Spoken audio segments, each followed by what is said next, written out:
albeit virtual scenario. Last question. Monsieur Secrétaire Général. Ah bon, le français. En fait, je suis américaine. Vous êtes américaine? I work and live in Washington, D.C. And my question for you is less focused on the expeditionary role of NATO, but more on the internal dynamics, specifically regarding the new strategic concept, which, as I understand it, has been generally accepted that there needs to be a new strategic concept to address the challenges of the 21st century.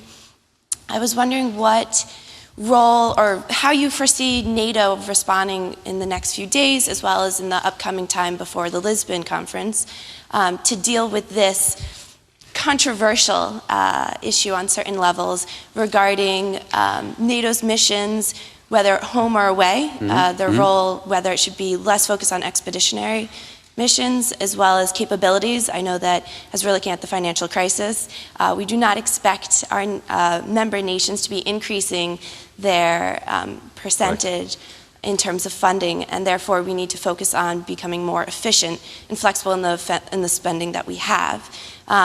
Additionally, looking at our partnerships, and just what elements do you think will be the most challenging to find consensus, and what sort of plan do you see NATO taking in terms of the next year or so? Do you think they'll, approach it through a Wiseman group at first before it's then returned back to NATO? How do you foresee this developing?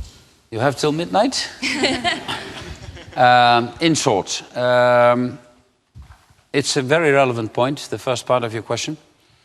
NATO will always have at its core, and that you'll find in the present and in the new strategic concept, Washington Treaty, Article 5, Solidarity Clause, integrated structure, integrated defense.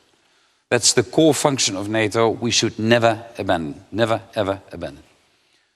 NATO has also grown more expeditionary.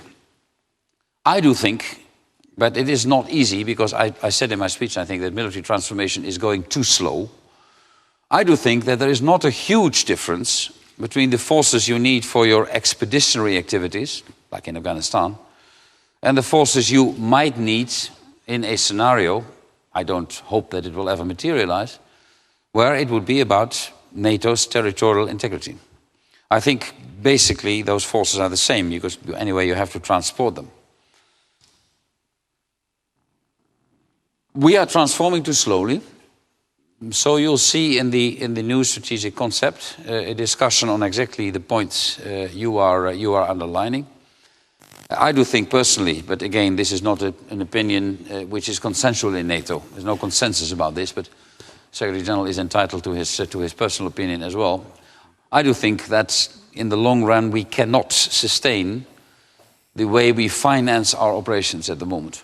On the principle, the costs lie where they fall, which basically means if nation A deploys 5 helicopters, they pay for the helicopters in Afghanistan and elsewhere. Should we then do it on the basis of a complete common funding? Should we find a mix? That is one of the things, apart from the slow problem of a slow tempo and pace of military transformation.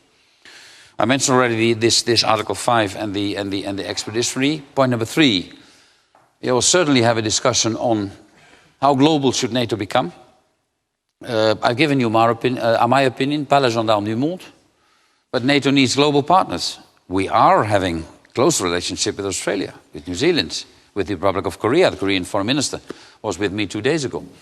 In other words, if you say pas la gendarme du monde, not a global corp, it doesn't mean that you engage with global partners. How you do it, how intensely you do that, what it means for the future of NATO will certainly be a discussion in the strategic concept. Point number 3, if I mention climate change or energy security or cyber, and I mention added value, there are allies who are more forward-leaning on these subjects and others are less forward-leaning. Like on Russia, there are allies who are more forward-leaning and there are allies who are less forward-leaning. I say again, 28 democracies, they have a debate and they have a discussion about this, and there's nothing wrong with that. And I could make this list longer, because many things are going well in NATO. There are some things not going that well. Burden sharing is another element. How do you exactly share the burden in the alliance? Is that fair, as we do that at the moment? Is it fair in Afghanistan? Is it fair elsewhere? In other words, I see that process starting at this summit here in Strasbourg and Kiel. But I say again, it will, as far as I'm concerned, it will be an open process with input from the strategic community, and I consider you part of the strategic community, with input from think tanks. I would prefer, but again, my successor will be in charge then. I would prefer a two-stage approach, where you have a first stage, where you have perhaps a group of experts. Now, how big that group will be is also a difficult discussion, of course. Seminars, think tanks who prepare the ground, and at a certain stage, the work has to be done by the Secretary General and the North Atlantic Council. But heads of state and government are going to discuss exactly this, hopefully at a dinner tomorrow in Baden-Baden in Germany tomorrow night. So your question is on the mark. I hope my answer is as well. I can be proven right, or I can be proven wrong. It was a tremendous pleasure to speak to you, to be here with you. For my wife, my delegation, and myself, this is what I like most. Better than chairing from time to time quite long meetings. Always very interesting, of course, but from time to time quite long. It was again a pleasure to be with you. Thank you so much, and have a nice conference.